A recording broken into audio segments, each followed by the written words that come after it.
Hi friends, मैं हूँ Jignesh वस्तानी, a certified financial planner and expert to solve personal financial issues like marriage planning करना हो, children का education हो या चिल्ड्रन के हायर एजुकेशन हो या आपका रिटायरमेंट हो, जो सबसे मस्ट है। उसके बाद कोई भी गोल हो सकता है, हम लोग उसके लिए फाइनेंशियल प्लान करते हैं। Expert to solve personal financial as well as physical to demat related issue, जैसे कि कोई भी शेयर के रिलेटेड इश्यू हो, सिग्नेचर डिफर हो, लॉस ऑफ शेयर सर्टिफिकेट हो या सक्सेशन केस हो, ट्रांसमिशन केस हो, जो सबसे अभी हॉट बर्निंग केस है वो IPF, investor education and protection में अगर आपके शेयर्स चले गए, तो ये सब में हम लोग एक्सपर्ट है। 16 साल से स्टॉक मार्केट इंडस्ट्रीज में है। लास्ट 3 ईयर से हम लोग फाइनेंशियल प्लानिंग वगैरह कर रहे हैं, जो क्लाइंट को सुटेबल प्रोडक्ट हो वो हिसाब से उनका रिस्क एपेटाइट के हिसाब से प्लान आउट करते हैं। 1000 से ज्यादा क्लाइंट को हम लोग सर्व कर रहे हैं। स्टॉक ब्रोकिंग में 200 से ज्यादा क्लाइंट हमारे पास म्यूचुअल फंड वगैरह इंडस्ट्री से जुड़े हुए हैं। और लास्ट 1 ईयर में हम लोगों ने करीबन 200 से ज्यादा सक्सेस स्टोरी क्रिएट किया हुआ है फिजिकल टू डीमैट में। और आइए आज हम बात करते हैं 7 सीक्रेट्स के बारे में। यहाँ पे हम लोग आज जो वेबिनार हो रहा है वो कोई भी एक एजुकेशन पर्पज से लेकर कोई भी प्रोडक्ट के रिलेटेड बात नहीं करेंगे, ना ही मैं कुछ आपको आज बेचूंगा। आपका खूब खूब धन्यवाद जो आप 1 घंटा आज ये छुट्टी के दिन भी जिग्नेश वस्तानी के नाम किया है। तो मेरा ये वादा रहेगा दोस्तों कि आज का ये सेशन खत्म होने तक आप कुछ ना कुछ मैसिव वैल्यू यहाँ से लेके जाएंगे। Let's start. जनरली दोस्तों, हमारा इंडियन लोग है तो सेविंग में काफी अच्छे हैं क्या, लेकिन हम लोग सेविंग और इन्वेस्टमेंट का डिफरेंस पता कर पाते हैं? मैं आपको एक स्टोरी सुनाता हूँ। एक गुरुजी के पास 3 शिष्य का पढ़ाई खत्म हुआ। गुरुजी ने तीनों को 1-1 किलो चावल दिए और बताया कि दोस्तों, 6 महीने के बाद हम लोग वापस मिलेंगे। ये गेहूं मेरे आशीर्वाद और मंत्रित किए हुए, आप उसको संभाल कर रखना। तीनों शिष्यों ने चले गए 1-1 किलो गेहूं लेके। 6 महीने के बाद पहला शिष्य आया तो उन्होंने गेहूं दिखाया तो पूरा सड़ गया था, बास आ रहा था। गुरुजी ने बोले क्या किया? नहीं, आपने बोला था ये मंत्रित किए हुए गेहूं है, तो मैंने संभाल के तिजोरी में रख दिया आज के दिन के लिए। उसके बाद दूसरे शिष्य को पूछा कि आपने क्या किया, तो उन्होंने बताया 1 किलो का 1 किलो 1 kg ही था, लेकिन अच्छे गेहूं थे। तो उन्होंने गुरुजी ने उन्होंने पूछा कि आपने क्या किया? तो बोला रोज निकालता था, धूप में सुखाता था, अच्छे से साफ करके वापस तिजोरी में रख देता था। तीसरे शिष्य ने पूछा तो दोनों हंसने लगे। पहले शिष्य के, उसके पास तो कुछ था ही नहीं। लेकिन शिष्य ने बोला कि आपने जो 1 किलो गेहूं दिए थे वो आज मेरे पास 7 बोरी बन के हो चुके, जो बाहर खड़े हैं गाड़ी पे। तो गुरुजी ने उससे पूछा कि आपने क्या किया? तो क्या आपने आशीर्वाद दिया हुआ था, मंत्रित किया हुआ था, तो मैंने सोचा ये मैं गेहूं बो देता हूँ। उन्होंने ये गेहूं बोया और उसमें से जो फसल आया वो कितने सारे हो गए। तो हमें यहाँ पे ये पता करना, जो पहला शिष्य है जहाँ पे सेविंग से जुड़े हुए हैं, अगर आप लेट से पोस्ट सेविंग या आपका सेविंग एफडी में पड़ा है या आपके सेविंग अकाउंट में पड़ा है, वो पैसा कैसा है, वो बढ़ेगा नहीं इन्फ्लेशन से कंपेयर। तो वो बड़ा बड़ा कम हो रहा है या उतना ही रह रहा है। लेकिन अगर आपने प्रॉपर इन्वेस्टमेंट किया तो वो गेहूं की तरह बढ़ेगा। तो दोस्तों, हमें यहाँ पे ये सोचना है कि हमें सेविंग ही कर रहे हैं कि प्रॉपर इन्वेस्टमेंट करें। जो ये पैसों से पैसा कमाया जाए उसे इन्वेस्टमेंट करेंगे। हम लोग इन्वेस्टमेंट किस तरीके से पहले शुरुआत कर देते हैं कि लेट से किसी ने, आपके फ्रेंड्स या रिलेटिव या किसी ने बताया कि मैंने एजेंसी लिया हुआ है, आपको एक पॉलिसी देना पड़ेगा या थोड़ा इन्वेस्टमेंट करना पड़ेगा। हम भी सोचते हैं यार घर का आदमी है, हम नहीं पहले पहल करेंगे तो कौन करेगा। हम हमारी रिक्वायरमेंट क्या है वो पता नहीं करते, आइडेंटिफाई नहीं करते, क्वालिफाइड है कि नहीं देखते। लेकिन एक रिलेशन मैनेज करने के लिए हम लोग इन्वेस्ट कर देते हैं। हमारा पैसों का कोई मैनेजमेंट यहाँ पे नहीं होता है, सिर्फ हमारा रिलेशन मैनेजमेंट होता है। तो ये तरीके से मेरे एक्सपीरियंस खुद का है, तो शायद आप लोगों का भी होगा। जो हम लोग रोंगली जा रहे हैं वो नहीं होना चाहिए। आज तक हम लोग ये ओल्ड फॉर्मूला से काम कर रहे हैं। लेट से हमारे पास जो भी इनकम है उसमें से हमारा जो मंथली या रूटीन खर्चे है वो हो जाए, उसके बाद कुछ बचता है तो हम लोग सेविंग करते हैं। तो ये बहुत काफी का नुकसानकारक रहता है कि ऐसा मौका बहुत कम आता है कि हम इनकम माइनस एक्सपेंस बराबर सेविंग कर सके। क्यों? मैं आपको एक एग्जांपल देता हूँ, जो मैंने जो फेस किया, शायद आप लोगों के लाइफ में भी ये हुआ होगा कि किसी दिन हम फ्री बैठे हैं और किसी का दोस्त का या फैमिली मेंबर का फोन आ गया कि चलना, थोड़ा मेरे को शॉपिंग करना है, साथ में चलते हैं मुझे कंपनी देने की, और हम लोग चले जाते हैं मॉल वगैरह में। होता क्या है, हमें कुछ भी नहीं परचेज करना, कुछ भी शॉपिंग नहीं करना था, लेकिन वो विंडो में अट्रैक्टिव वगैरह देख के, ऑफर देख के कुछ ना कुछ स्टफ बाय कर लेते हैं जो अनवांटेड रहता है, हमें कुछ उसकी नीड नहीं रहती है। तो ये मेरे साथ हर बार होता है, तो शायद आपके पास भी होगा। अगर वो ना हो और हमारा प्रॉपर इन्वेस्टमेंट हो, तो उसके लिए हमें नया फॉर्मूला अपनाना पड़ेगा। कैसा फॉर्मूला? इनकम माइनस इन्वेस्टमेंट, उसके बाद एक्सपेंस करना है। तो हमारा, जैसे आज तक हम सोच रहे हैं कि हमारा कुछ एक्सपेंस हो, डेली का है वो हो जाए, उसके बाद सेविंग करें, इन्वेस्टमेंट करेंगे। तो अभी आज से ऐसा करना है कि जो हमारा नीड बेस्ड इन्वेस्टमेंट है वो पहले कर देना, उसके बाद एक्सपेंस करना। तो अपने आप ये आपका एक हैबिचुअल हो सकता है। क्यों हम लोग इन्वेस्टमेंट नहीं करते? तो ज्यादातर लोगों का रीजन ऐसा होता है कि मेरे पास टाइम नहीं है यार सब इन्वेस्टमेंट देखने के लिए, या सब सर्च करूँ वगैरह, या मेरे मदर फादर या मेरे हस्बैंड या वाइफ ये सब चीजें देखती है, मैं उसमें बहुत इंटरफियर नहीं करता हूँ, या मुझे कॉम्प्लेक्स लगता है इन्वेस्टमेंट, यार बहुत कॉम्प्लेक्सिटी है, बहुत कंफ्यूजन क्रिएट होता है, अभी ये स्टार्ट करना बहुत जरूरी नहीं है, अर्ली है, मैं अभी बहुत यंग हूँ, या मेरे पुरखों की इतनी जायदाद वगैरह इन्वेस्टमेंट है कि मुझे इन सब चीजों की कुछ जरूरत नहीं पड़ेगी, या अभी तो थोड़ा एक अमाउंट इकट्ठा कर लूँ उसके बाद हम लोग इन्वेस्टमेंट स्टार्ट करते हैं। काफी हमारे रीजंस रहते हैं इन्वेस्टमेंट स्टार्ट नहीं करने के। दोस्तों, मैं आज आपको वादा किया था, वैसे एक रूल ऑफ 72, ये एक ऐसा थंब रूल है, जो आपने अगर एक बार ये समझ लिया, तो उसके बाद आपको कभी भी कोई भी ल्यूक्रेटिव ऐसा लगेगा, वो आप करना चाहिए या नहीं, इमीडिएट आप जज कर पाएंगे। लेट से अगर मेरा इन्वेस्टमेंट 3% से बढ़ रहा है सेविंग में, तो मेरा पैसा डबल कभी होगा। ये पावर ऑफ कंपाउंडिंग का रूल है, 72, रूल बाय 72। लेट से मैं क्या करूंगा, 72 को 3 से डिवाइड करूंगा तो 24, तो मेरा 24 ईयर के बाद मेरा जो सेविंग में पैसा है वो डबल होगा। यहाँ पे कहने का मतलब है कि आपका ये सीएजीआर कितने परसेंट से कितने टाइम तक ग्रो हो सकता है। लेट से अगर मैं 6% एफडी वगैरह में डाल रहा हूँ, तो मेरा पैसा 12 साल में डबल होगा। अगर यही कहीं प्रॉपर इन्वेस्टमेंट किया मैंने, म्यूचुअल फंड्स या इक्विटी ओरिएंटेड पीएमएस वगैरह, तो मेरा पैसा 6 साल में, 72/12, तो 6 साल में मेरा पैसा डबल होगा। अगर कोई आपको बोलता है मैं 3 साल में या 4 साल में डबल कर दूंगा, आप 72 से डिवाइड करोगे, तो इमीडिएट आंसर आएगा आपका 24 या 18। तो आपको पता चलेगा कि इतने मंथ्स में, मतलब 1.5 ईयर्स या 3 ईयर्स, 2 ईयर्स, 3 ईयर्स में कोई पैसा आपको डबल नहीं कर सकता है। तो ये रूल ऑफ 72 आपको काफी हद तक काम आ सकता है। सेम हम एक्सपेंस में भी कैलकुलेट कर सकते हैं। लेट से आज 8% से इन्फ्लेशन ग्रो हो रहा है, खर्चे आपके बढ़ रहे हैं, तो आप 72 को 8 से डिवाइड कर दोगे, तो 9 ईयर्स में आपके, एवरी 9 ईयर्स में आपके एक्सपेंस भी डबल हो जाएंगे। पावर ऑफ कंपाउंडिंग, जो आइंस्टाइन बोल रहा है, 8 वंडर ऑफ द वर्ल्ड, ये 8वां अजूबा है, वो कैसे काम करता है हम लोग देखते हैं। अगर 25 साल का कोई लड़का है जिसका रिटायरमेंट में लेट से अभी 35 साल बाकी है, तो हर महीने वो 13,000 रुपए का अगर इन्वेस्टमेंट 10% से अगर ग्रो करेगा, तो वो 60 साल में 5 करोड़ का एक अमाउंट कॉर्पस जमा कर पाएगा। अगर वो 5 साल बाद शुरू करता है, वो 30 साल तक की इन्वेस्टमेंट करता है, तो उसको 22,000 के आसपास इन्वेस्टमेंट करना पड़ेगा। यहाँ पे वैल्यू इन्वेस्टमेंट 50% से बढ़ गया।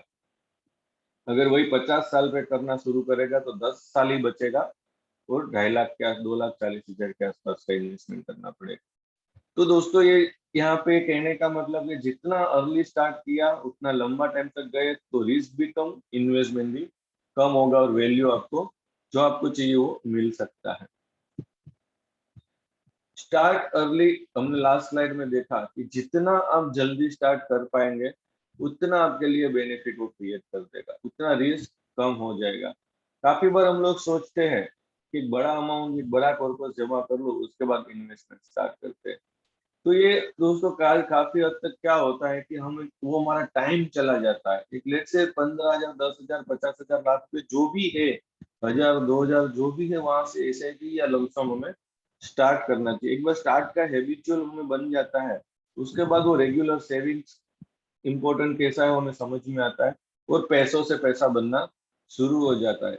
लेट से हम लोग 8 या 10 घंटा काम करते हैं डेली, लेकिन हमने अगर पैसों को काम पे लगाया तो हमारे लिए 24 घंटा काम करेगा। तो इम्पोर्टेंट है स्टार्ट अर्ली, रेगुलर करना चाहिए और उसका रिव्यू टाइम टू टाइम करना चाहिए। आज हमारा सबसे बड़ा एनिमी अगर हम किसी को बोलते हैं तो इन्फ्लेशन है। ये आपको पैसों को कुतर कुतर कर खा जाता है। कैसे हम देखते हैं, लेट से 2010 में किसी का मंथली एक्सपेंस मिडिल क्लास का 20,000 के आसपास रहेगा, वो आज 2020 में करीबन हो गया तो 35,000 के आसपास। और वही अगर 2030 में मैं देखने जाऊं तो 75,000 के आसपास ही मेरा एक्सपेंस हो जाएगा। यही मैं एजुकेशन, हायर एजुकेशन की बात करूँ तो 2010 में जो 6 लाख के आसपास फीस हुआ करती थी आईआईएम की, वो आज 2020 में 23 लाख के आसपास चली गई, और वही 30 में 50 लाख के आसपास हो जाएगी। मैरिज कॉस्ट के कैलकुलेट करें तो 2010 में जो 6-7 लाख रुपया करीबन एक नॉर्मल एवरेज हुआ करता, 20 में करीबन 12 से 15 लाख तक वो चला गया, और 2030 में 26 से 30 लाख के बीच चला जाएगा। आज हम 90 के दशक की बात करें तो जहाँ पे गोल्ड का प्राइस 3,200, पेट्रोल 10 रुपये, डीजल 4 रुपये और मिल्क 6 रुपये के आसपास हुआ करता था, वही 2003 में 5, 600, 32, 21 और 13 रुपये के आसपास चला गया। और वही 19-20 में गिने या आज की तारीख में अगर सबसे हॉट पकड़े तो पेट्रोल आज जो करीबन 107-8 रुपये बॉम्बे में चल रहा है। तो ये हमारा पावर ऑफ परचेसिंग कम कर रहा है। लेट से 1 लाख रुपए का अगर मैं पेट्रोल 1990 में लेता था तो 10,000 लीटर के करीबन आसपास आ सकता था, वही आज मेरे को 100 लीटर के 1 लाख रुपए का अगर लेने जाओ तो 1,000 लीटर के आसपास आता है। तो मेरा पावर ऑफ परचेसिंग है वो कम हो रहा है।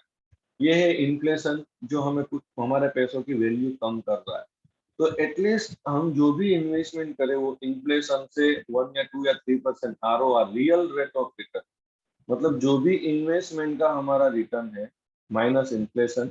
लेट से 10% हमारा इन्वेस्टमेंट का रिटर्न है, इन्फ्लेशन 6 to 7 या 8% चल रहा है, अगर माइनस करते हैं तो नेट रिटर्न जो आया वो उतना ही हमारे पैसों इन्फ्लेशन को बीट कर रहा है। अगर उतना भी हो गया तो हम लोग ROR प्लस भी रहा तो भी हम लोग पैसों को आराम से बड़ा किया है ऐसा बोल सकते हैं। अगर लेट से हमने एफडी या ऐसे छोटे मोटे इन्वेस्टमेंट किए जहाँ पे LIC पॉलिसी वगैरह, जहाँ पे इंश्योरेंस कवर हो रहा है, आपका पैसों का कोई इन्वेस्टमेंट प्रॉपर नहीं हो रहा है, अगर वो 4 या 5% CAGR दे रहे तो आपका पैसा एक्चुअल में माइनस हो रहा है, वहां पे हमारा रियल रेट ऑफ रिटर्न -2 या 3% होता है।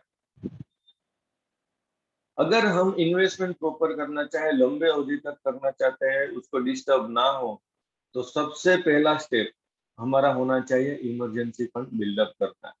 जरूरी नहीं कि पहले मैं इमरजेंसी फंड क्रिएट करूं बाद में इन्वेस्टमेंट, दोनों साइमल्टेनियसली शुरू कर सकते हैं। इमरजेंसी फंड कैसे और कितना होना चाहिए?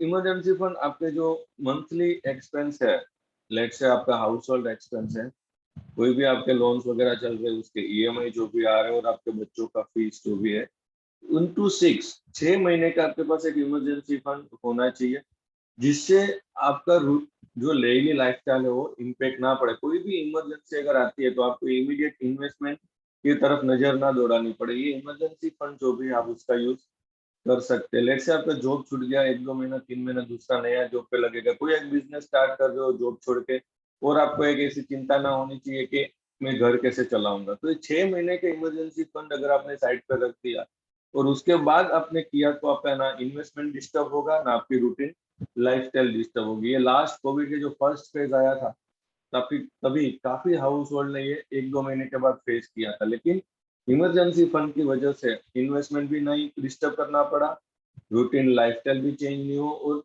बिना टेंशन स्मूथली वो टाइम निकल गया। तो ये सबसे मस्ट इम्पोर्टेंट है। अगर प्रॉपर इन्वेस्टमेंट करना चाहते हैं, लंबे अवधि के लिए रुकना चाहते हैं, प्रॉपर सब आपको विदाउट रिस्क रिटर्न चाहिए, तो इमरजेंसी फंड बिल्डअप करना बहुत जरूरी है।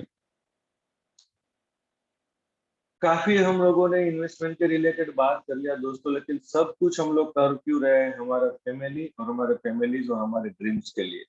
ये ड्रीम्स कुछ भी हो सकता है, आपका चिल्ड्रन, ये जो मस्ट है, जो नीड बेस है, वो चिल्ड्रन एजुकेशन, चिल्ड्रंस मैरिज और आपका रिटायरमेंट। अगर हाउस आपका नहीं है तो खुद का हाउस और छोटे मोटे वेकेशन, ये हमारे नीड बेस्ड गोल हो सकते हैं। हम लोग चिल्ड्रन एजुकेशन और चिल्ड्रन मैरिज वगैरह, हाउस, ये सब हम लोग लोन पे भी कर सकते हैं और हमारे गोल कंप्लीट कर सकते हैं। लेकिन एक रिटायरमेंट ऐसा गोल है जिसके लिए ना तो कोई लोन अवेलेबल है या ना हो पाएगा, क्योंकि वो एज ही एक ऐसा होगा कि आपको लोन आप रीपे कभी करो। तो ये हमारे नीड बेस्ड है। उसके बाद हमारे चिल्ड्रन से ग्रैंड चिल्ड्रन का other higher education, wealthy retirement चाहिए, चैरिटी करना है जो आप यंग एज में नहीं कर पाए, वो आप रिटायरमेंट के बाद करना चाहते हैं, एक्सपेंसिव कार चाहिए या हॉलीडे प्लान करना है, बड़े वर्ल्ड टूर प्लान करना है, लेगेसी छोड़ के जाना है बच्चों के लिए, एक अच्छी सी वेल्थ क्रिएट करना है, या आपका कोई कैपिटल क्रिएट करना है बिजनेस ड्रीम के लिए, कुछ भी गोल कुछ भी हो सकते हैं दोस्तों। लेट से हम एक देखते हैं कि 10,000 पर मंथ अगर मेरा इन्वेस्टमेंट 15% सीएजीआर से एसआईपी अगर मैं ग्रो करता हूँ, तो मेरा 5 साल में करीबन 6 लाख का इन्वेस्टमेंट पे मुझे 8.73 लाख रुपीस मेरा क्रिएट हो सकता है। वही चीज अगर मैं 10 साल में 12 लाख रुपए का इन्वेस्टमेंट करूँ, तो मेरे पास करीबन 26 लाख का एक कॉर्पस जमा हो सकता है। वही चीज मैं 15 साल के बाद देखूंगा, जो पावर ऑफ कंपाउंडिंग मैंने आपको पहले बताया था वो यहाँ पे वर्कआउट करता है। 18 लैक्स का इन्वेस्टमेंट पे मुझे रिटर्न 61 लैक्स हो सकता है। और वही चीज मैं 20 साल के बाद अगर मैं ये देखूं, तो 24 लाख रुपए के इन्वेस्टमेंट पे मैं 1.3 करोड़ सीएजीआर क्रिएट कर सकता हूँ। ये 1.3 करोड़ क्यों आया दोस्तों? क्योंकि मेरे पास ये 61 लैक्स रुपीज था। ये 61 लैक्स क्यों है? क्योंकि मेरे पास 10 साल के बाद 26 लाख था। ये 26 भी इसके लिए हुआ कि मेरे पास 8.73 लैक्स रुपीज थे 5 साल के बाद, और वो भी इसके लिए है क्योंकि मैंने एक 10,000 का 5 साल से पहले एक एसआईपी स्टार्ट किया था। तो मेरे पास ये कॉर्पस जमा हुआ क्योंकि मैंने एक स्टेप लिया, एक स्टार्ट किया। तो ये कॉर्पस आज मैं ये देख पा रहा हूँ कि 20 साल में मैं इतना कॉर्पस जमा कर सकता हूँ। लेट से एक बेसिक फाइनेंशियल प्लान देखते हैं दोस्तों के लिए। मैंने एक विशाल वानी का एक एग्जांपल लिया हुआ है, जिनके 2 बच्चे हैं, पार्थ एंड पूर्वी। एक 3 साल का बच्चा है, एक 1 साल का है, जिनका एजुकेशन और मैरिज प्लान करना है, और उनका आफ्टर दोनों की शादी वगैरह हो जाए तो दोनों के लिए खर्चे जो है साथ पे रिटायरमेंट चाहिए। और उनका मंथली हाउस होल्ड एक्सपेंस आज के तारीख में 25,000 है। तो इससे प्लान आउट से क्या पता चलता है कि मुझे कितना इन्वेस्टमेंट करना पड़ेगा, कितने टाइम के लिए करना पड़ेगा, आज का जो कॉर्पस वैल्यू वगैरह जो बन रहा है वो फ्यूचर में कितना होगा। लेट से जो हम 5-5 लाख का पूर्वी और पार्थ का हायर एजुकेशन मैरिज का प्लान आउट किया था, 25,000 मंथली एक्सपेंस, तो उनका ये वैल्यू निकल के आया कि फ्यूचर कॉस्ट हो गया 14 लाख 16 लाख के आसपास, मैरिज कॉस्ट 22 लाख के आसपास दोनों के, और उनके रिटायरमेंट जो आज 25,000 का एक्सपेंस है, वही एक्सपेंस बढ़ के 1,66,000 के आसपास से शुरू हो जाएगा एज ऑफ 60। तो करीबन करीबन उनको अगर मंथली वो इन्वेस्टमेंट करते हैं तो 19,800 का एक एसआईपी करना पड़ेगा 15 और 17 ईयर्स, 22 ईयर्स, 22 और 28 ईयर्स के लिए ये एसआईपी करना पड़ेगा। अगर वो उनके पास ऐसा एक पर्पस है तो उन्होंने अलग अलग इन्वेस्टमेंट्स में रखे जिसका रिटर्न अगर बहुत कम है, तो ये 19 लैक्स का आसपास का इन्वेस्टमेंट को अगर वो लमसम में ये लंबी अवधि के लिए इन्वेस्ट कर देते हैं, तो उनका पूरा जो नीड बेस्ड फाइनेंशियल प्लान है वो कंप्लीट हो सकता है। तो यहाँ से दोस्तों हमें इतना पता चलता है कि स्ट्रेस फ्री इन्वेस्टमेंट कैसे करना चाहिए, कितना हमें करना है, वो अगर हमें पता चल जाए तो हम लोग उस पर ज्यादा फोकस करके काम कर सकते हैं। Always have a backup plan. हमने एक प्लान तो बना लिया दोस्तों, आज की तारीख में हम वन डे पिकनिक पे भी जाते हैं ना, तो हमारा मोबाइल तो 100% चार्ज करते हैं, लेकिन साथ में हम पावर बैंक भी चार्ज कर लेते हैं। वैसे ही अगर हमने 4 व्हील से जा रहे हैं तो हमें पूरा सब टायर नया कार रहेगा फिर भी हम स्टेप नहीं मिल सकते हैं, क्यों? बैकअप के लिए। तो वैसे हमारे 15, 17 या 20, 22, 25 साल का अगर फाइनेंशियल प्लान करते हैं, इन्वेस्टमेंट स्टार्ट करते हैं, तो हमारे पास ऐसा एक बैकअप प्लान भी होना चाहिए। ये बैकअप प्लान क्या है कि आपका मेडिक्लेम होना चाहिए, एक टर्म प्लान होना चाहिए, और वो आपके इन्वेस्टमेंट्स के रिलेटेड या इनकम रिप्लेसमेंट होना चाहिए, एक्सपेंस रिप्लेसमेंट होना चाहिए। क्योंकि आप जो भी फाइनेंशियल प्लान कर रहे हो, कुछ भी इन्वेस्टमेंट कर रहे हो, वो आपके पर्सनल नहीं है, आपके पूरे फैमिली के वो सपने हैं, आप पूरा फैमिली के लिए कर रहे हो। तो जो इनकम जनरेट कर रहा है उनका प्रोटेक्शन होना बहुत जरूरी है। तो हमें ये 5% हमारे इन्वेस्टमेंट का अगर ये सब चीजों में जा रहा है तो हमें ज्यादातर वहां नहीं देखना चाहिए। हमारा 100% इन्वेस्टमेंट एंड सेविंग जो सिक्योर हो रहा है उस पे हमें फोकस करना चाहिए। तो ये एक बैकअप प्लान है, हमें मस्ट हमारे पास मेडिक्लेम और टर्म प्लान प्रॉपर अप्रोप्रिएट होना ही चाहिए। तो ही हमें लंबे अवधि के जो भी इन्वेस्टमेंट है उसको कंप्लीट कर सकते हैं। तो ये सब चीजों के लिए दोस्तों एडवाइजर जरूरी है। हमने महाभारत में देखा कि कौरवों के पास 100 कौरवों थे और उसके साथ पूरी सेना थी कृष्ण की, और बड़े बड़े महारथी थे, लेकिन पांडवों की जीत हुई। क्यों? क्योंकि वो 5 ही थे लेकिन उसके पास सारथी था जो नॉलेजेबल था। भगवान थे वो तो सही है, लेकिन जो गाइड किया वो एकदम अप्रोप्रिएट किया, अर्जुन के इमोशंस को कंट्रोल किया। यहाँ पे दोस्तों इन्वेस्टमेंट आपके ही पैसे होने वाला है, आपके ही गोल कंप्लीट होने वाले हैं। हमें जहां जहां हमें जरूर हमारी जरूरत है आपके इमोशंस को कंट्रोल करने की। कृष्ण ने अर्जुन के इमोशंस को कंट्रोल किया, राइट गाइडेंस दिया, तो लास्ट में जीत पांडवों की हुई। नेक्स्ट वेबिनार हमारा चिल्ड्रन एजुकेशन, हायर एजुकेशन या मस्ट रिटायरमेंट प्लानिंग पे हो सकता है। हम वो टाइम टू टाइम आपको अपडेट करेंगे। आज हमने जो बात किया दोस्तों, मैंने जो एक वादा किया था कि कुछ आप वैल्यू क्रिएट करूंगा, तो सेविंग वर्सेस इन्वेस्टमेंट कैसे काम करता है, हमारा नया इन्वेस्टमेंट का तरीका क्या होना चाहिए कि let's say income minus investment, उसके बाद हमें एक्सपेंसेस करना है, ज्यादा से ज्यादा अर्ली जितना हो सके स्टार्ट करना है, रेगुलर वो रखना है, और इन्फ्लेशन को कंसीडर करने के इन्वेस्टमेंट में कंसीडर करना है। आपके जो भी गोल है वो आइडेंटिफाई कीजिए और वो हिसाब से इन्वेस्टमेंट कीजिए। Take proper advice from the advisor. कोई भी एडवाइजर हो सकता है लेकिन आपके लिए होना जरूरी है। ऑलवेज बैकअप प्लान रखिए, तो ही आप लंबे अवधि के लिए इन्वेस्टमेंट प्रॉपर कर सकते हैं। दोस्तों ये मेरा नंबर है, कभी भी जरूरत हो any time I am available for you. और ये मैंने गूगल फॉर्म का लिंक दिया हुआ है, आप फिल कर सकते हैं। उसके लिए हम 1 to 1 30 मिनट्स का सेशन रखेंगे जिसमें आपके लिए ही होगा और आपके गोल के बारे में हम लोग बात करेंगे। Thank you very much.